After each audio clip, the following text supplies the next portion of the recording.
നമസ്കാരം. എൻ്റെ എല്ലാ പ്രിയപ്പെട്ട പ്രേക്ഷകർക്കും ആപ്പിൾ കിച്ചണിലേക്ക് സ്വാഗതം. എല്ലാവരും സുഖമായിട്ടിരിക്കുന്നല്ലോ. നമുക്കിന്ന് അടിപൊളിയായിട്ട് നല്ല പിണ്ടിയും വാഴപ്പിണ്ടിയും വൻപയറും വെച്ചിട്ട് ടേസ്റ്റി ആയിട്ടുള്ള ഒരു കറി റെഡിയാക്കിയാലോ. പോകാം വീഡിയോയിലേക്ക്. ഇപ്പം നമ്മുടെ വാഴപ്പിണ്ടിയും വൻപയറും വെച്ചിട്ട് നമുക്ക് അടിപൊളി ടേസ്റ്റി ആയിട്ടുള്ള ഒരു കറി തയ്യാറാക്കുവാനായിട്ട് നമുക്ക് ആദ്യം ഈ ഒരു 3 കഷ്ണം ചെറിയ പിണ്ടിയാണ് ഞാൻ എടുത്തിരിക്കുന്നത്. ഇത് നമുക്കൊന്ന് അരിഞ്ഞ് വൃത്തിയാക്കി എടുക്കാം. അങ്ങനെ നമ്മുടെ പിണ്ടിയും വൻപയറും വെക്കാനായിട്ട് ഞാനിവിടെ പിണ്ടി ഇതുപോലെ നുറുക്കി വെച്ചിട്ടുണ്ട്. ഇമാതിരി നുറുക്കി എടുത്താൽ മതി. ഒത്തിരി അങ്ങ് ചെറുതായിട്ട് തോരത്തിന് അരിയുന്ന പോലെ ഒന്നും അരിഞ്ഞെടുക്കണ്ട. ഇതുപോലെ തന്നെ കറകളൊക്കെ കളഞ്ഞ് അതിൻ്റെ നന്നായിട്ട് ഇതുപോലെ നുറുക്കിയെടുക്കുക. ഇനി ഞാനിവിടെ എടുത്തു വെച്ചിരിക്കുന്നത് കുറച്ച് വൻപയറാണ്. ഇത് ഞാനൊരു 2-3 മണിക്കൂർ വെള്ളത്തിലിട്ട് കുതിർത്ത് മാറ്റിയെടുത്ത് വെച്ചതാണ്. ഏകദേശം ഒരു ബൗൾ നിറയെ വൻപയർ ഇതുപോലെ കുതിർത്തെടുത്ത് മാറ്റി വയ്ക്കുക. എന്നാൽ മാത്രമേ പാകത്തിന് വെന്ത് കിട്ടത്തുള്ളൂ.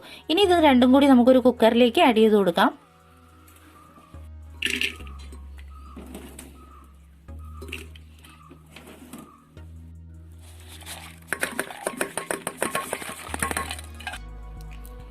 അപ്പോൾ പയറും നമ്മൾ പിണ്ടി ഇതിനകത്തേക്ക് കുക്കറിനകത്തേക്ക് ഇട്ട് കൊടുത്തു. ഇനി ഒരു 1/2 ഗ്ലാസ് വെള്ളം കൂടി ഒഴിച്ചു കൊടുക്കാം.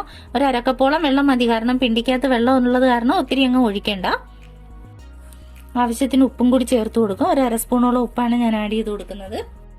ഇനി നമുക്ക് കുക്കർ നന്നായിട്ടൊന്ന് അടച്ചു വെച്ചു വെറും 2 വിസിൽ മാത്രം കേൾപ്പിച്ച് എടുക്കാം. പിണ്ടിയും പയറും ഇങ്ങനെ 2 വിസിലടിച്ച് ഞാൻ മാറ്റി വെച്ചിട്ടുണ്ട്. ഇതുപോലെ ഈ ഒരു പാകത്തിന് വെന്ത് കിട്ടിയിട്ടുണ്ട്. ഇനി നമുക്കൊരു ചട്ടി അടുപ്പത്തേക്ക് വെക്കാം. ഞാനിവിടെ ഒരു കടായി അടുപ്പത്തേക്ക് വെച്ചിട്ടുണ്ട്. അതിനകത്തേക്ക് കുറച്ച് എണ്ണ ഒഴിച്ചു കൊടുക്കാം. എണ്ണ ഒന്ന് ചൂടായി വരുമ്പോഴേക്കും അതിനകത്തേക്ക് നമുക്ക് ലേശം കടുക് ആഡ് ചെയ്യാം.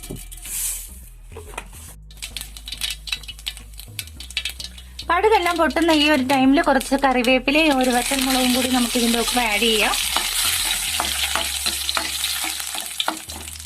ഞാനിവിടെ കുറച്ച് ചെറിയ ഉള്ളിയാണ് ചതച്ചെടുത്ത് വെച്ചിരിക്കുന്നത്. അതും കൂടി ആഡ് ചെയ്ത് കൊടുക്കും. ഒരു 8-10 ചെറിയ ഉള്ളി ചതച്ചത് ആഡ് ചെയ്യാം. ഇനി ഇതിന്റെ ഒപ്പം തന്നെ ഒരു 3 വറ്റൽമുളക് ഇതുപോലെ ചതച്ചതും കൂടിയാണ് ഞാൻ ചേർത്ത് കൊടുക്കുന്നത്. ഇതിനകത്ത് നമ്മൾ വേറെ ഒരു ഇൻഗ്രീഡിയന്റ് പോലും ചേർക്കുന്നില്ല. ഈ 2 ഐറ്റം മാത്രം മതി. വളരെ ടേസ്റ്റിയായ ഒരു വിഭവമാണ്. ഇതൊന്ന് മൂപ്പിച്ചെടുക്കാം. നല്ല മണമെല്ലാം വരുന്നുണ്ട്. വറ്റൽമുളകും ചെറിയ ഉള്ളിയും കൂടെ ആഡ് ചെയ്ത് ഇതുപോലെ ഒന്ന് മൂപ്പിച്ചെടുക്കാം. ഈ പിണ്ടിയും പയറും ഇങ്ങനെ നിങ്ങൾ റെഡിയാക്കി കഴിച്ചിട്ടുണ്ടോ എന്ന് എനിക്കറിയില്ല. വളരെ ടേസ്റ്റിയാണ്. വേറെ മസാല ഒന്നും വേണ്ട. നല്ല ടേസ്റ്റി ആയിട്ട് നമുക്ക് പിണ്ടി കഴിക്കാൻ, ഹെൽത്തിയായ പിണ്ടി കഴിക്കാൻ പറ്റിയ ഒരു സന്ദർഭമാണ്. ഇതുപോലെ തന്നെ നിങ്ങൾ തയ്യാറാക്കി നോക്കുക. അപ്പോൾ ഇതൊന്ന് മൂത്ത് വരട്ടെ.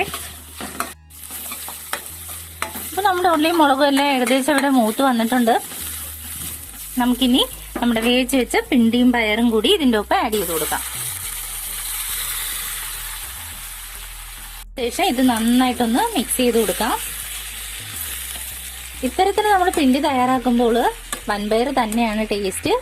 അതിനകത്ത് ചെറുപയർ ഇട്ട് കഴിഞ്ഞാൽ അത്ര വലിയ ടേസ്റ്റ് ആയിട്ട് എനിക്ക് തോന്നിയിട്ടില്ല.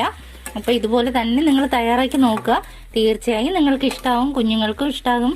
വളരെ ഹെൽത്തിയായ ഒരു റെസിപ്പിയാണ്. തയ്യാറാക്കി തന്നെ നോക്കുക. ഒപ്പം തന്നെ ചാനൽ ഇഷ്ടമായാൽ സബ്സ്ക്രൈബ് ചെയ്യുന്ന കാര്യം ആരും മറന്നു പോകരുത്.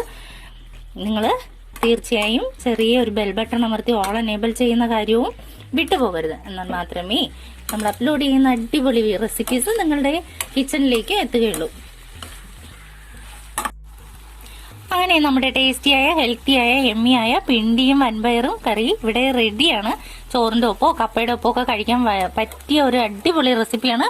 തീർച്ചയായും നിങ്ങൾ തയ്യാറാക്കി നോക്കുക. കാണാൻ വളരെ കളർഫുള്ളായ ഒരു ലുക്കൊന്നും ഇല്ലെന്നേ ഉള്ളൂ. പക്ഷെ വളരെ ടേസ്റ്റിയാണ്. നമ്മൾ ഇതിനകത്ത് വേറെ ഒന്നും യൂസ് ചെയ്യാറില്ല. അതുകൊണ്ടാണ് മഞ്ഞൾപ്പൊടിയും വേറെ മുളക് പൊടിയും ഒന്നും ചേർക്കാത്തത്. ഇതുപോലെ തന്നെ എല്ലാവരും തയ്യാറാക്കി നോക്കുക. Thanks for watching.